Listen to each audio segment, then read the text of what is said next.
So guys, Sport Glide.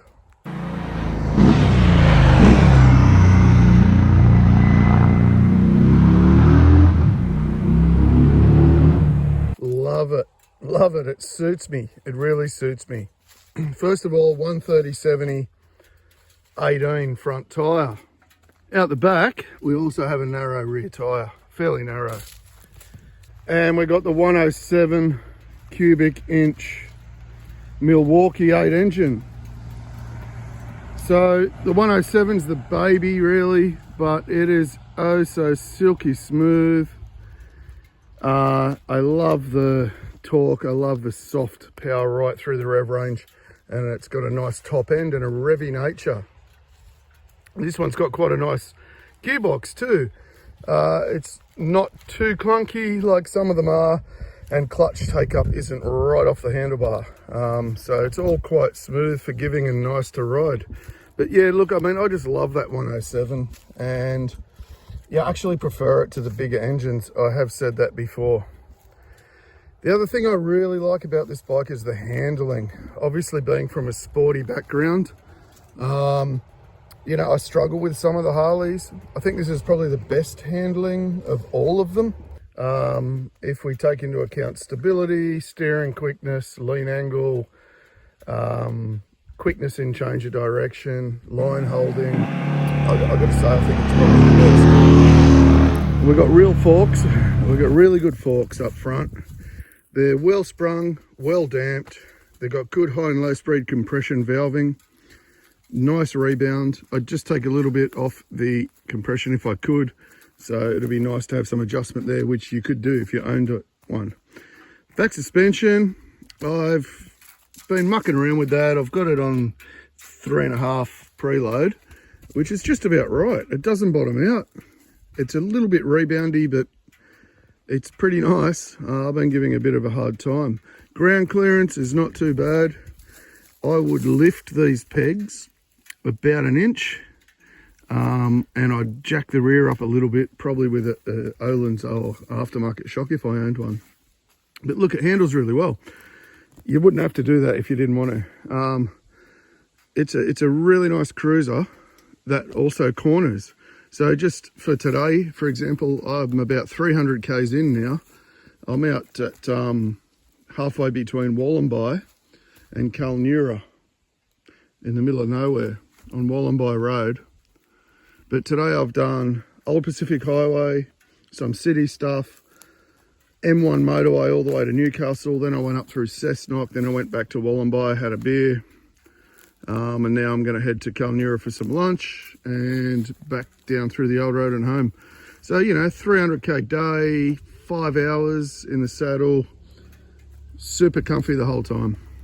Absolutely loving it. The cruise control was really good on the M1. It's reasonably vibe free, just a little bit through the mirrors, a bit of a sore butt, a bit of numb bum after about 2 hours in the saddle.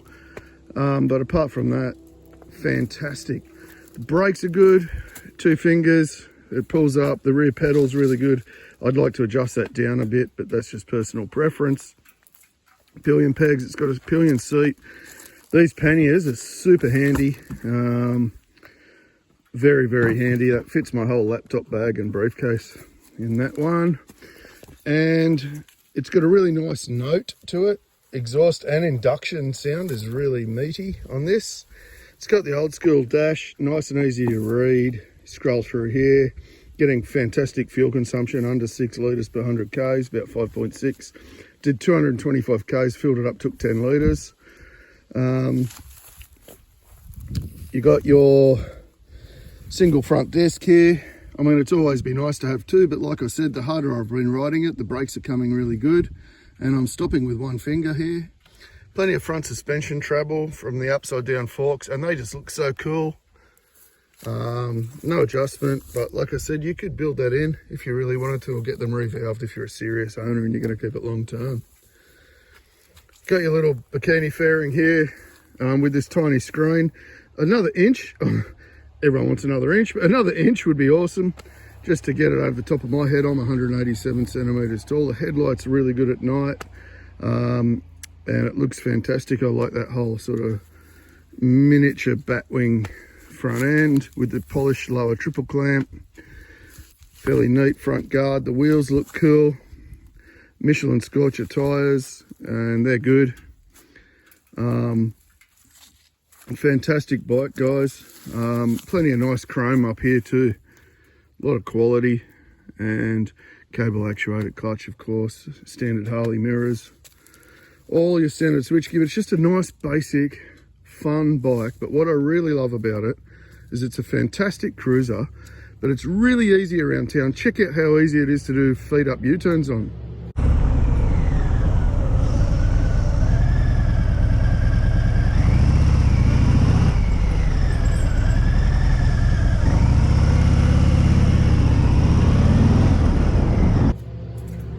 I mean, how many Harleys can you do easy feet up U-turns on? It's got a really good steering lock, so it's good around town. The clutch is smooth, the fueling's smooth. Then when you get out in the twisties, you can really have a good old fang. I mean, I've just had a fantastic day on it. I think it's a great option. It looks great in black too. Panniers are handy. I love the black muffler, 2-into-1. That looks good. Like I said, it sounds nice too.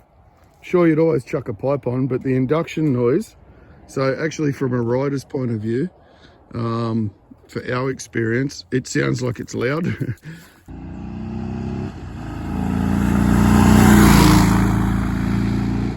We know it's not, but it sounds like it's loud when you're riding it.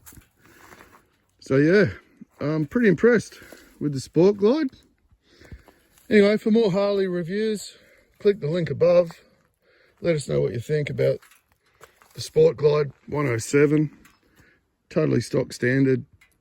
You could really customize it to suit yourself. But I'm impressed. If you're a sports bike rider or naked bike rider and you're moving into cruisers or you want a cruiser, this could well be one worth testing, because out of all the Harleys I've ridden, this is the closest in handling and nimbleness, cornering, stopping and everything to a naked bike, a performance naked bike. So well worth a test, guys, and it doesn't half look bad either. Take it easy. See ya.